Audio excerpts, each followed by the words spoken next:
You have felt it before. You walk into a room and something tightens inside you. Not fear, not logic. Something older than something your mind cannot fully explain, but your body never forgets.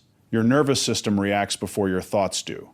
Before you can name it, your inner world has already shifted. You smile, but your energy starts shrinking. It's not visible from the outside. Nobody notices it. But inside you, something important becomes quieter.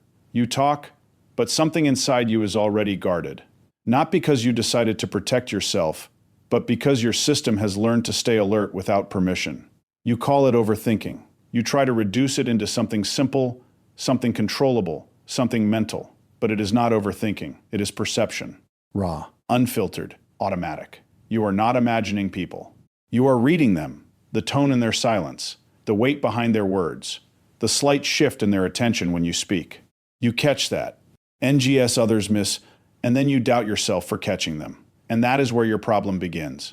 Because when you can feel energy, you also absorb it. Without permission, without defense, without awareness that something is entering you and staying longer than it should. You don't just observe moods, you merge with them. You don't just witness tension, you carry it. You don't just sense discomfort, you internalize it. And slowly, without realizing it, your emotional system stops distinguishing between mine and theirs. A conversation that wasn't heavy for them becomes heavy in you. A glance that was casual becomes a story in your mind. A room that was neutral becomes emotionally charged inside your body. This is how subtle it begins. Not as pain, but as sensitivity. And slowly, you start calling this normal life. You think this is just how you are. You think this is just personality. You think this is just awareness. But it is not normal. It is overload, a const. Internal exposure to energies you never agreed to carry and reactions you never consciously chose. And the most dangerous part is this. Because you survived it for so long, you stopped questioning it. You adjusted. You adapted. You learned how to function inside emotional noise. But functioning is not living. And what you call being sensitive might actually be a nervous system that has never been given peace. Not because the world is too loud, but because you never learned where you end and where everything else begins. Jealous energy is not loud. It does not shout. It does not expose itself. It does not walk in with obvious aggression or visible hostility. It is quieter than that, more intelligent than that, more patient than you expect. It watches, not with obvious eyes, but with attention that feels almost invisible. It studies your light the way something studies a pattern it cannot reproduce. It notices how easily you become yourself when no one interrupts you. It registers how naturally things flow when you are not doubting your presence. And while it observes, it adapts. It studies your light while pretending to respect your darkness. It mirrors understanding. It offers subtle approval. It stays close enough to feel familiar, but distant enough to remain unreadable. And here is the truth you were never told. Some people do not want your failure. They want your confusion, because failure is obvious. Failure ends conversations. Failure creates distance. But confusion keeps you near them. Confusion keeps you explaining yourself. Confusion keeps you trying to decode what went wrong. And that is where control begins. Because confusion makes you slow. Not physically slow, but emotionally delayed. Delayed reactions. Delayed confidence. Delayed expression. Delayed truth. And slow energy is easy to control. You start second-guessing your instincts. You start replaying conversations that were never meant to be analyzed. You questioning whether your feelings are accurate or exaggerated. You start doubting your voice. The same voice that once came naturally now feels filtered, measured, edited before it even leaves your mouth. You start editing your joy. You lower your excitement so it does not attract attention. You soften your happiness so it does not feel too much. You hide your wins in subtlety instead of expression. You start shrinking your presence, not physically, but energetically. You take up less emotional space in rooms where you once expanded freely. And the most dangerous part is this. Not because they told you to. Not because someone directly demanded it. But because your nervous system felt something, a shift, a tension. A subtle discomfort that you could not logically explain, but your body registered instantly. That something is enough, and you ignored it. Again and again. You overrode it with politeness. You covered it with logic. You dismissed it as imagination. Boo. Your body did not forget. Your system remembers what your mind tries to erase. And over time, You begin to confuse emotional discomfort with normal interaction. You begin to live inside a state where intuition speaks, but obedience responds. And that is how your clarity gets replaced. Not by force, but by repetition. Slow, silent, unnoticed. Until one day, you realize you are no longer fully expressed anywhere. You are only partially present everywhere. And you cannot remember when you stopped feeling free. There was a time you were lighter. Not because life was easier, but because you were unfiltered. You did not carry yourself as a thought. You were not managing your presence moment to moment. You were simply existing raw, unedited, unobserved. You spoke freely. Not calculating impact, not predicting reactions, not adjusting tone based on invisible judgments in the room. You felt without apology. If something hurt, it showed on your face. If something felt beautiful, it expanded through your entire system. You did not shrink emotional truth just to make it socially acceptable. You existed without monitoring yourself. No internal surveillance. No constant scanning of how you are being received. No second layer of awareness watching your every expression like a correctional system. Then something changed. It was not loud. It did not feel like a single moment. It felt like awareness slowly turning into self-surveillance. You started becoming aware of reactions. Not just what people said, but what they didn't say. Not just their words, but their pauses, their micro-expressions, their shifts in attention when you entered a space fully as yourself. Who is watching? Who is judging? Who is silently uncomfortable with your growth? And without realizing it, you began reorganizing yourself around this invisible audience. Slowly, you became strategic with your personality. You learned what version of you gets accepted faster. You learned what tone feels safe in certain rooms. You learned which parts of you should stay hidden until you are sure it is safe to express them. And in doing that, you stopped being natural. Natural expression is not planned.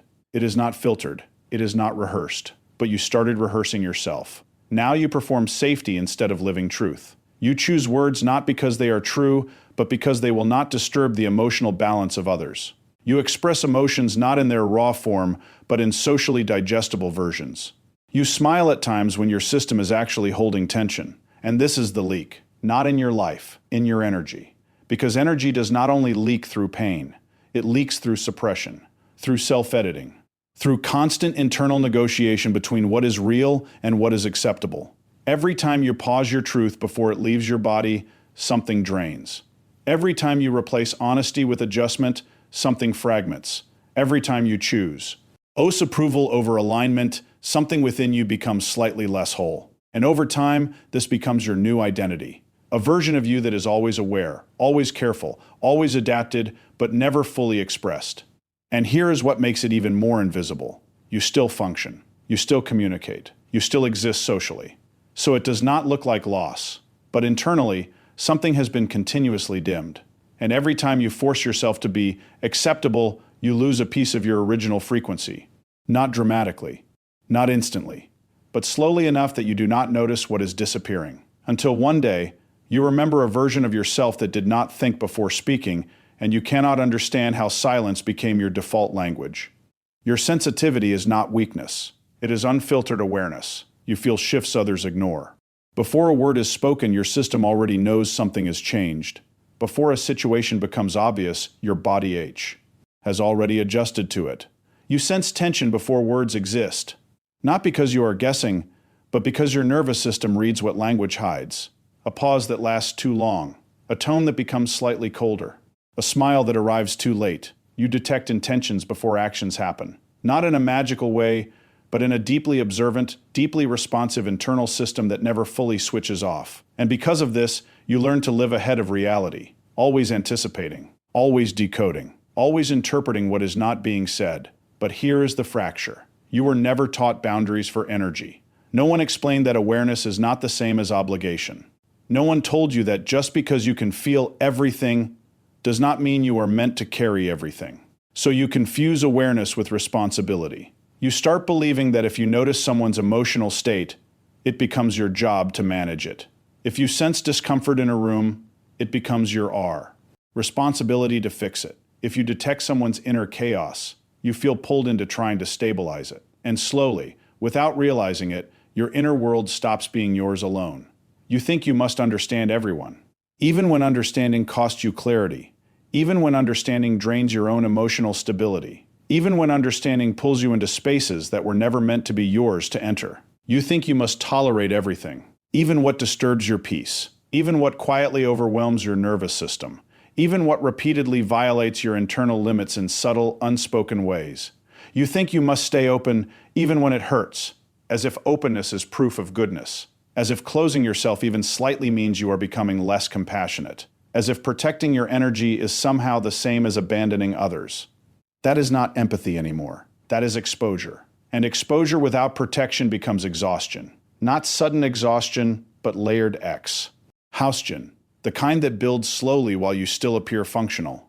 The kind that hides behind responsibility. The kind that makes you think you are simply tired of life when in reality, you are tired of never being energetically safe. Because when awareness has no boundaries, it turns inward as pressure. Every emotion you absorb becomes a weight you cannot release. Every energy you enter becomes a space you cannot fully exit. And over time, your sensitivity stops feeling like insight and starts feeling like overload.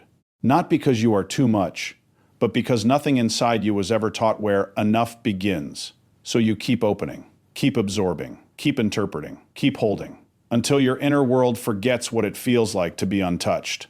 Now listen closely, not as motivation, not as philosophy, but as a correction to how you have been living inside emotional noise for too long. You do not need to hate people to protect yourself. Hate is still connection. T still binds you. Hate still keeps you emotionally involved in what drains you. That is not protection. That is continuation. What you actually need is something far quieter and far more powerful. You need to stop unconsciously entering every emotional field, because right now, you are not just interacting with people. You are entering them. Their moods become environments you step into without noticing. Their tension becomes a space you start breathing inside. Their instability becomes something you silently adjust yourself around. And you call it being understanding. But it is not understanding anymore. It is absorption. Not every energy deserves your participation. Not every presence deserves your attention. Not every emotional state happening around you requires your inner involvement. Some things are not invitations. They are simply conditions you can observe without entering. Not every silence deserves your interpretation. You don't have to decode every pause. You don't have to assign meaning to every withdrawal. You don't have to turn ambiguity into emotional responsibility. Silence is not always a message. Sometimes it is just absence. And your mind does not need to fill every absence with meaning. Your power is not in reacting. Reaction keeps you inside the system. Reaction keeps you connected to the emotional trigger. Reaction keeps you available to every disturbance that passes through your field. Your power is in non-absorption, not suppression, not ignorance, not emotional shutdown, but the ability to witness without merging, to notice without entering, to perceive without carrying. This is where everything shifts. Because the moment you stop emotionally entering every space, you begin to reclaim something you didn't realize you had lost. Distance inside presence. You are still there. You are still aware. You are still sensitive, but you are no longer entangled. And this is what changes how the world interacts with you. See, people can only pull from what is internally available. Confusion only survives where it is absorbed. Emotional projection only survives where it is accepted unconsciously. And jealous energy, quiet, observing, adaptive, only survives where it is felt and entertained. It does not need your approval. It only needs your participation. Your emotional participation, your mental engagement, your energetic response. And once that participation is removed, something very simple happens. It loses structure inside you. It no longer has a place to land. It no longer has a system to attach itself to. It no longer has a nervous system willing to carry its weight. And you stop entertaining it, not by force, not by resistance, but by absence of entry. You stay present, but untouched. You stay aware, but unabsorbed. You stay open, but not available to everything. And in that state, something inside you becomes quiet for the first time. Not numb, not disconnected, but finally undisturbed. And that undisturbed state is where your real power begins. Here is the truth that changes everything. Your real shield is not confidence. It is not silence. It is not distance. Your real shield is awareness without absorption. You can see everything, but you no longer carry everything. You can feel energy, but you no longer merge with it. You can walk through jealousy without becoming its storage place. And the moment this becomes your nature, people will not understand you anymore. not because you changed, but because you stopped leaking. You stopped explaining. You stopped adjusting your soul to make others comfortable. And in that stillness, you become protected, not by force, but by frequency. Now ask yourself quietly, how much of your life is actually yours, and how much of it is just emotional survival around others? Because once you see that, you never go back to unconscious living again.